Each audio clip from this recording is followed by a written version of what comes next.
नमस्कार दर्शक बंधु केमिति अछंती आशा करुछि आपण माने समस्ते भलरे थिबे।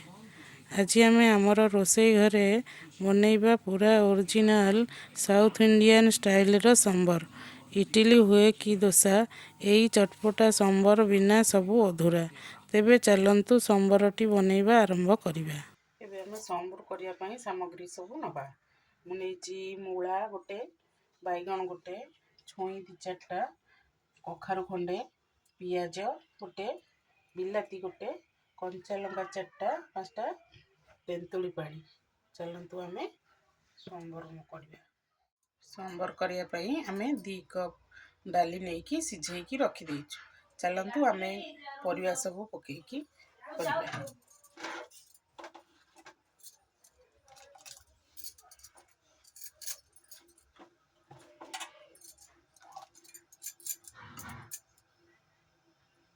के फुटी गले अलगा परिवा पड़िबो। मूला हमर पकैथिलु भले से फुटी गलानी। तापरे हमें कखारु पकेइबा।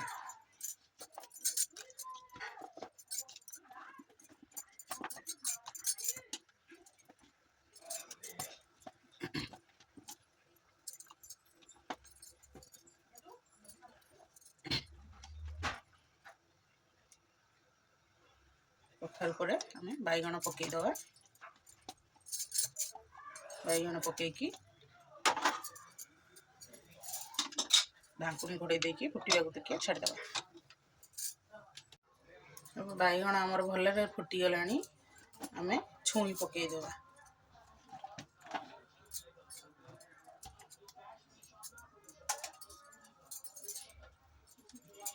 तापरे कटा होइथिबा पियाज को पकई दवा। टमाटर पकई दवा। कंचा लंका पकई दवा।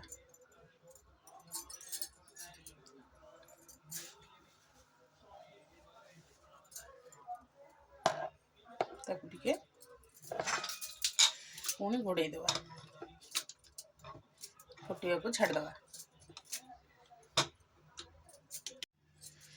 सांबर आमर फुटी सब परिवा सिझी गलानी। आमे ता धीरे तेंतुली पानी दे दवा। एबे आमे तेंतुली पानी पकई दवा।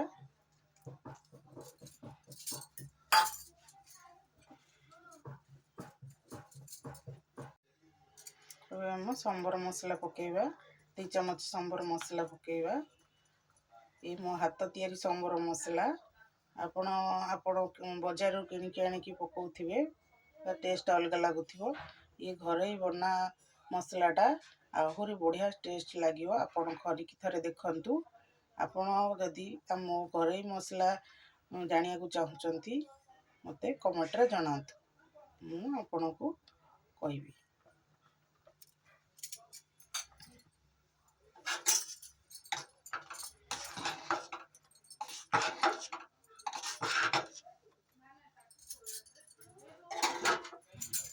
पघारिया परिवा हमर भला से सिझी गलानी।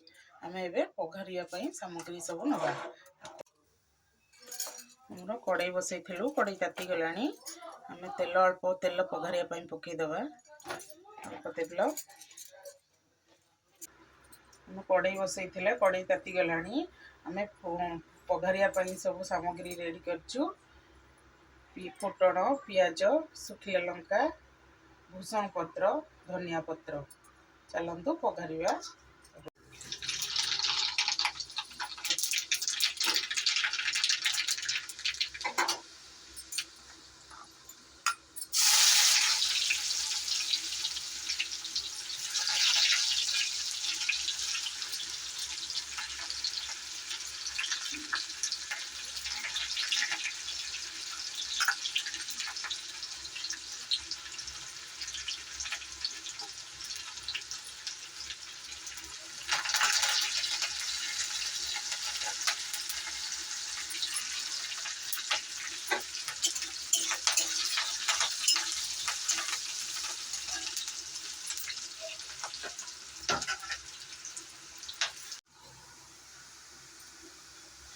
पियाज हम केते बढ़िया लाल लाल हो गलानी पघारिया पई।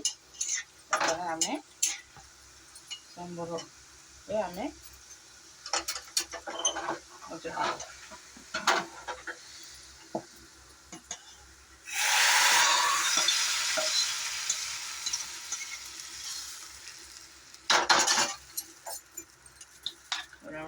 ଘୋଡ଼େଇ ଦେବା।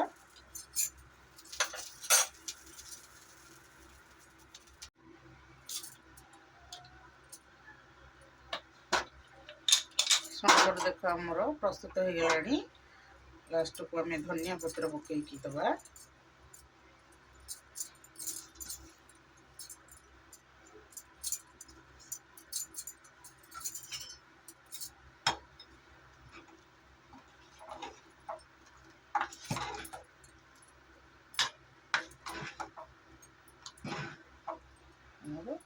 ସମ୍ବର ପ୍ରସ୍ତୁତ ହେଇଗଲା। ଚାଲନ୍ତୁ ଆମେ ପରସିବା।